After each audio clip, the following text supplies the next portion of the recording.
Welcome to The Builder Seat, a Roblin Contracting Incorporated podcast, shining a light on the people of Roblin, our partners, our exceptional projects, our culture, and core values we uphold every day.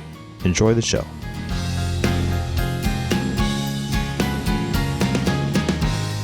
Welcome to the Builder Seat podcast. In last episode, we spoke with Andrew McLean, the Vice President of the Healthcare Market Segment. If you haven't checked out that episode, definitely follow the Builder Seat so you can get caught up to the past episodes that we have. We are available on all major streaming brands. This week, we're speaking with Dan Palhegyi. He is our Director of the Perimeter Security Team here at Roblin Contracting. Well, welcome. Thank you. Good to be here. Good. I'm glad you're here. Yeah, there's a lot for us to talk about. I think for our listeners to know a little bit, Dan and I became friends after I got here at Roblin. We probably didn't even know each other the first year, like we ran across each other, all that kind of stuff. And then we had this awesome adventure that we'll talk about later, probably one of the most memorable kind of fun things you can do. And it was great to get to know Dan better over this huge adventure journey that we went through a couple of states to drive and come back on. And since then, I think we've gotten to know each other even better. And it's just amazing to see how you've grown this new market segment here at Roblin. So I know we're going to get into that, but let's get started to talk a little bit about your history in construction. Absolutely. Yeah, no, it's been a long one. It's something that didn't really dawn on me till about a year ago. My dad was giving me some documents and historical items from our family. And one of the things that was in there was a copy of my great-grandfather's death certificate. And on that, it listed his occupation, carpenter. And that's when it really sunk in to me, how long my family has been involved with construction. So I questioned my dad a lot, how he got started, how my grandpa got started, my great-grandfather, and even my great-grandfather, which does go back to be the fifth, generation of, that's as far back as we are as far as genealogy. And who knows? I mean, maybe I'm seventh generation. Yeah. Oh, that'd be really interesting to find out. I know my dad told me it skipped a generation. He went into engineering, but my grandfather also was on the architectural and engineering side and more in the architecture side and kind of taught that too. And it's very cool to find out. It's kind of like a family lineage thing. Yeah. Right. Absolutely. Yeah, my family is, the name Palhegyi, people see it, they wonder, where's that from, and we've traced it back to Hungary, borders, that type of thing. My great-grandfather, as much as we can tell, was an architect. And when he migrated to the United States, he couldn't speak the language, so they made him a carpenter. And he knew construction and started building. That evolved into my grandfather and my uncles, all came through the trades. My grandfather was a big builder down in Southern California, building Stater Brothers grocery stores was their big thing. And they actually ran a lot of them, GM'd them, as well as built them. Oh, that's really cool. Well, that's it's really neat that kind of everybody, carried the torch and in this case carried the hammer and continued in construction and has continued to make it better and better because as you've seen, and I'm sure as your father's even seen, this industry has changed generation onward and onward. Yeah, I think that's been one of the neatest things for me. Most of our construction has been residential with my father and my uncle. And when I first got on a couple Roblin jobs and the size of things with some of the things that we do, I'd go home and call them and you guys wouldn't believe what I did today or where I was at today, and it was just really exciting. That's great. That's great to connect on that. Yeah. How long have you been here with Roblin? This will be 5 years in September. All right. So I'm getting close to number 5. Coming up. Very cool. Mm-hmm. All right. Early congratulations to you. Thank you. Yeah. So you've developed this new market segment with the help of many here at Roblin. I know that this has been a long time coming, but it's been forming into, I'm going to say, successful, group, a very well-geared group across the company. Everybody knows that perimeter security team works very well with themselves and with every client you get an opportunity to work with. So Tell us more about that. Yeah, it's been quite a ride so far. Started small, just one of our self-perform divisions, and the opportunity came up for me to jump into the role. And I kind of asked, "What do you guys want me to do?" And they kind of said, "Well, make it what you want," And so we kind of put together a little game plan of what that would take. And we knew we had a lot of work in front of us. We had a fairly large client that had several projects kind of lined up, and it was either Roblin does it or we use trade partners, and we'd rather take as much of that work as we could. So definitely went and hired some extra guys that had great industry experience. Not only that, they're good guys, fit into the culture really well. From there, we just kind of built on it week by week, constantly trying to improve and being humble and, just taking advice. And it's one of the great things about Roblin. There's a lot of smart people here that know construction, and leaning on those people for advice and opinions and ideas. It's not just one person, it's everybody making it run. Oh, that's really good. Yeah, I've noticed that your team has really morphed over the last year or two. Just the efficiency and, the way that you gear up for a project and the way you move through a project is it's calculated. The word I've been trying to use more and more is orchestrated. It's just like any other orchestrated piece of music is, you have the ability to kind of conduct, from start to finish this like ensemble of people together, and everybody's got their tools. And when you're playing in harmony, that's why you get that orchestra. So it's pretty amazing how well everybody works together. And for others who might be kind of new to the idea of perimeter security, you handle, and the team for that matter, handle a variety of perimeter security type of projects. I mean, everything from light duty security like chain link fences and whatnot, all the way up to pretty heavy duty stuff, right?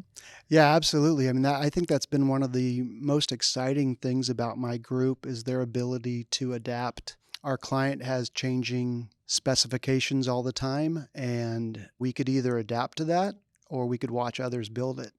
And we've done a lot of work with adapting to those new security measures that they're trying to put in place, like precast walls, different types of ornamental fencing, different gates, different gate operators, all that stuff. And we've researched, we've trained, and now we're executing it. It's funny that just today I got a call and they've got a fourth new material that they'd like us to bid on.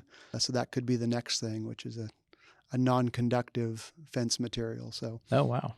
Yeah, that is interesting. Well, and talking a little bit about training and engaging the crews in training, I noticed you've trained on new materials, and maybe that's something a lot of folks don't realize, but in construction, it's a evolving process of continuing education. You can't just say that you've been in the industry for 5 years and that's great, or 10 years and that's great. No, if you're not keeping up with the new materials, the new methods, manufacturers, you're going to get left behind quick, right? Yeah, absolutely. And a lot of our partners, it's been really nice because they're very open to new ideas. And, we go to trade shows yearly and learn about what's coming out new. There's a lot of education events at those trade shows. I try to bring a couple of my guys to the trade shows to attend those events. I think they get a lot out of it. They definitely learn a lot of skills that maybe you wouldn't learn in the field as well. Yeah, true. You got to learn from the pros and the folks that are actually, bringing that material to market. So Dan, tell me, as this market segment has been growing, there have been quite a few different exciting projects. And I know that, we can't talk about all of them sometimes or which client, but I'm sure there was a memorable or exciting installation that you were able to go through. And I think there was one pretty recently. So I was kind of curious to hear from you what that was. Yeah, I mean, the biggest one that comes to my mind, and hopefully it's the same one, just let me know if it's something different. We just completed a 22-foot tall, 77-foot long gate for a substation in downtown Sacramento.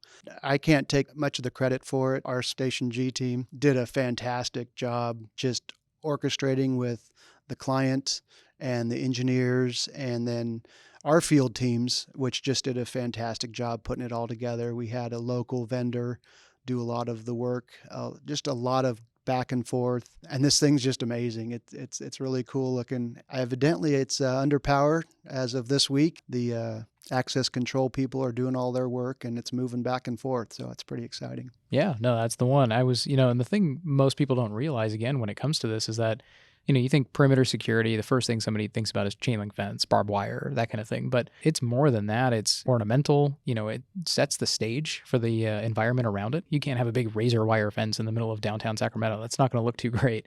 But, having something that actually sets the stage around the building, it is the first face that somebody sees when they're looking at a building. So there's a lot of pride to be had in a great installation of perimeter security. Yeah, no, that's a lot of these sites were sites built in the 60s or 70s, and it's the existing chain link fence from that era. When we give it a little facelift, put some nice black ornamental fencing around it, it definitely brings up the neighborhood, provides them with better security, which again will help the neighborhood if you don't have that kind of riffraff floating around trying to get into places. It gives the employees that work at these sites, a better appreciation for where they work too, because they see that this money's being put, and a lot of it is on their safety. People think it's to protect the equipment or the materials that are inside these facilities, but a lot of this is, we sit in these design meetings, it really revolves around the employees' safety and making sure they feel secure if they're there after hours. And it's really great to be a part of that. That's awesome. Yeah, no, it really is. So we're going to switch gears a little bit and we're going to talk about healthy work environments and also kind of keeping everybody happy. And so I'm going to start off by bringing up the most recent kind of Roblin Keeping Families Happy event, which was the Rib Cook-Off at Placer County Fairgrounds. So I wanted to hear about what was your experience there, and then I want to hear a little bit more about your take on healthy work environments. Yeah, as you mentioned, it's kind of funny. We're going to talk about barbecue ribs as a healthy work environment. We got involved with this last year with Roblin being such a big sponsor of the fairgrounds. It was the first annual rib cook-off they were doing, and they asked us to support. They were a little low on contestants, and we thought, what the heck? Yeah, we'll go out and have a good time. And so a group of us got together last year, and we show up. There's some pretty nice looking rigs with the big smokers and the trailers and, all this stuff, and restaurant cookery stuff and top grade everything, and here we are with our little tent and our gas grill. But we put some stuff together and we made a homemade sauce right there on the site, dressed up the ribs in one of our employees eloquently called our job site recipe. Ended up bringing home second place in year one, and we were just floored, and to have that many people appreciate what we did. And so we were just pumped up. So fast forward to this year, words got out, competition much better this year. We knew right away it was going to be different. But there we were again with our little setup gas grill. I mean, professional as always, but made a lot of people happy. We had a great time. Did not place second, but one of the neat things about it is last year, one of the employees that was with us really came close to having a medical emergency with heat illness. It was scary. It's a very real thing right now for our workers, and we talk about it every week. And so this year at the Rib Cook-Off, she put together this fantastic little educational poster board, and, we had a little cooling station for just the general public to come pop under the tent, get a cold beverage, and cool themselves off. So that's awesome. That was cool. Yeah, that's a really good way to show everybody that we care and we really mean it. And I know we take heat exhaustion very seriously here. It is definitely a part of our weekly safety calls. And I know that any day that's over a threshold, we've already got the teams geared up and ready to go with ice water and all the other things that we need to make sure that everybody's happy and healthy. So no, that's really good. I hope people don't miss it next year, because I know we're going to go back and I know the competition is going to be fierce. Maybe this year or this upcoming next time around, maybe we'll change up the gas grill. Maybe so. It's kind of something that we joke about. We kind of call it dad's ribs and, from the backyard. Right. But not everybody likes a smoked rib. Yeah. And we are providing something different. That's true. And but yeah, we'll throw in some secrets next year. Yeah, sure. No, maybe the gas grill's the trademark. No, I like that. So then talk a little bit more about, healthy work environments on site, kind of keeping families happy. Yeah, I think, that really starts with day-to-day interactions with our people. I think we all wish we can be out in the field more, interacting with the crews. But, we have a weekly fence meeting. We like to have a little fun at the meeting, but we, always have some serious topics. We get updates from the guys. I feel really strongly about being positive, and I know almost everyone else I run into here at Roblin feels the same way, which is a huge part of our culture. And I think it's really reflected in our workers. They feel appreciated. They feel that you're genuine when you talk to them, that you're not just, some guy coming down to the office to tell them what to do. You actually care about them. I always try to take interest in their personal lives, and I think everybody does that here. You see that, and it makes a difference. Absolutely. Yeah. No, it absolutely does. And yeah, that's right. You do have to take an interest in what everybody does here, even if it's not the thing you do, but somebody's passionate about it. And that's the important part. Is it's important that we like to share our passions and we recognize that we have those things, no matter how they might differ. Right. Yeah. Yeah. And you never know when you might, hey, I can jump in and help you with that, And Yeah. Well, and then there's the random connection that you can just kind of make peripherally. And I would say that that's the start of the story that I was bringing up there was, Sure. Dan and I were talking in the hallway pretty much. I told him, I bought a car for $500. I'm going to drive it to Oregon and I'm going to go do this giant rally race, trash pickup, clean up the forest, kind of pound around and have some fun. And Dan goes, sign me up. When do I need to buy my car and when are we going? And I went, I didn't know you wanted to do that. And oh yeah, no, let's do it. And that was awesome. So we did the Gambler 500 up in Oregon. It was a great memory, awesome time to go do it, great benefit basically to go up there and actually kind of clean up the roads a little and still have a lot of fun doing it. I think we drummed up a little bit of support for doing another one in the next couple of years. Word's definitely got around. Who knows? Maybe we'll get to return next year. Yeah, I know for a fact we'd be surprised if we went back up there because it's exploded. Yeah. As far as people going to that event, and that was a cool event on many levels. Not only to share it with you and get to know your crew, but take my son. Yeah. And you built the car together. And we built the car together, and nothing like having an adventure like that with one of your children. And he's a grown man now, but we still had a good time and memories. Yeah, it really is. And that's the thing, right? Again, we share those passions. We get to talk about them. Everybody gets to sort of bring their family to work because after all, again, we are the second family over here anyway. So Dan, with 5 generations of builders in your family history, I'm sure that there's some generational stories about how construction was. We talked about how it's changed. And well, how was it? And what have you learned? Yeah, well, it was neat. In preparing for coming on the podcast, I had talked to my dad, and he's 78 years old and trying to retire, but still likes to be in the business, and he still has some projects out there that he's doing. And we reflected back in a couple of things, and I asked him some questions, mostly about my grandfather.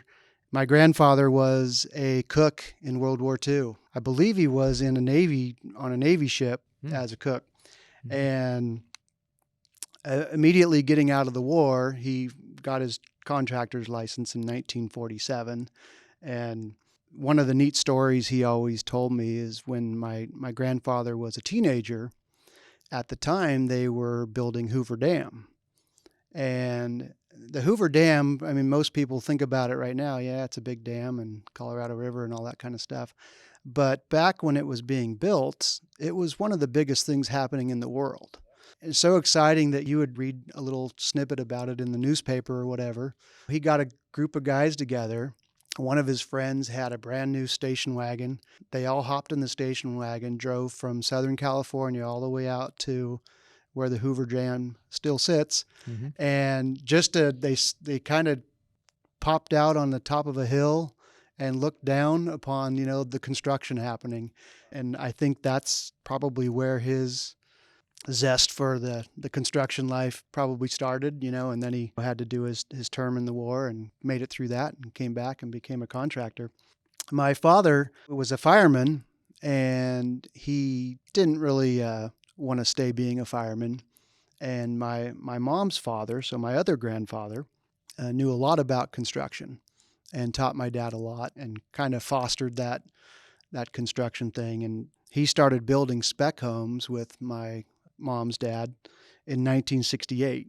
I said, well, what was the best lesson you learned from Grandpa? And he said, well, we would pull nails, and then he would have me straighten those nails, and then we would use them again.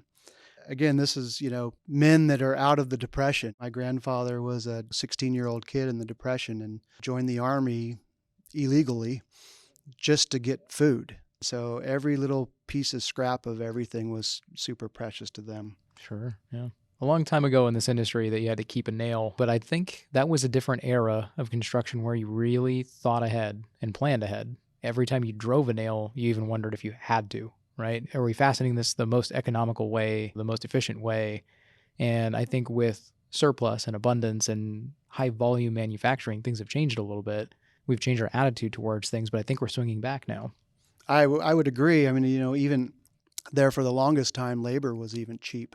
So you didn't worry about productivity. Hey, just throw 3 more guys on it. And now with, lean manufacturing and a lot of that stuff that is actually coming from the manufacturing world and entering the construction world, you're going to see more of that, those efficiencies. And a lot of our clients are really interested in what our waste is going to be at the end of a job, how we're going to take care of that and what we will be recycling. And these are all things to help us be better humans on this earth and why we're here. And it's good stuff to be a part of, for sure. Yeah, it really is. And yeah, that's right. Sustainability has been our forefront, and it's going to continue to be our frontier for a little while now. Yeah. So another little story. This is maybe a story about when my dad was questioning whether or not I was fit for construction. A buddy of mine, we're working for my dad during the summer in between school years, and he was building this 3-story lake house, and a really nice place. We met him down there in the morning, and there were all these cinder blocks at the very bottom right next to the lake. And he said, "Hey, I need you to haul these up." Well, this is probably a 20% incline, 3-story house, so probably 150 feet up this hill, to the top. So being a young kid, not really wanting to make 500 trips up and down this hill, we thought, well, heck, there's a lake right here. It's just a cinder block. It's not going to hurt anything. Let's just see if we can throw half of them out in the lake. And that was pretty brainy at that point. So, about 3:30 rolls along and my dad comes back to check on us. And little do we know, he pops right out on the top floor, which has a beautiful deck overlooking this lake. And he's staring right down in this little cove. And he can see every single one of these bricks. And so he called us up and said, "Hey guys, you want to take a look at what's going on over here?" Pointed us over the railing, and we looked down. And, "You want us to go get those, right, Dad?" So we spent the next day for free digging the cinder blocks out of the lake and hauling them up the hill. So great lesson. And yeah, that was definitely a day that he wondered if I was ever going to be a contractor with him. Great free diving training. Yeah, for sure. Yeah. That's amazing what we learn in the years kind of growing up in and around the industry. It certainly makes for good memories. Yeah, absolutely. We laugh about it now, so that's good. Things straightened out. Yep. Yeah, you turned out all right, Dan. Thanks. So like we do on the Builder's Seat, we have a little wrap-up segment called What's on Your Heart? Kind of what's on your mind, but really, how you feeling these days, and what do you want to share with our Roblin family? Yeah, I think the best thing to share is just gratefulness. Taking some time. Our lives are really busy, and, we've had a busy couple weeks. We've had a busy couple months, it just kind of steamrolls. And, take some time once in a while to enjoy your families, have a laugh with a fellow employee, be thankful for where we're at right now and, the lives we have. Yeah, no, that's very true, to be thankful. And yeah, the world's changing, time's changing, but what is guaranteed is today, right? Tomorrow is not guaranteed, as many may say. Best we can do is be thankful for what we have and who we have and let them know. Absolutely. Yeah. And for that, I thank you, Dan. Appreciate you sharing your stories. Thank you for having me. This has been great. To everybody out there listening, all of our Roblin family, as well as all of our industry family, thanks for taking the time again to listen to the Builder's Seat. We want to hear from you. Reach out to us anytime if there's any kind of ideas that you have, something that you'd like to hear about. We're going to continue on telling more stories of our family here in this industry. Until next time.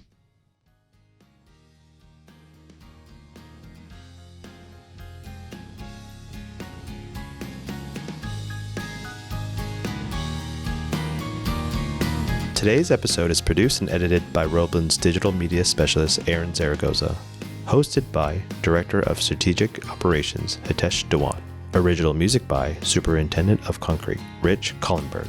With music production by J.K. Northrop. Thank you for listening to The Builder's Seat.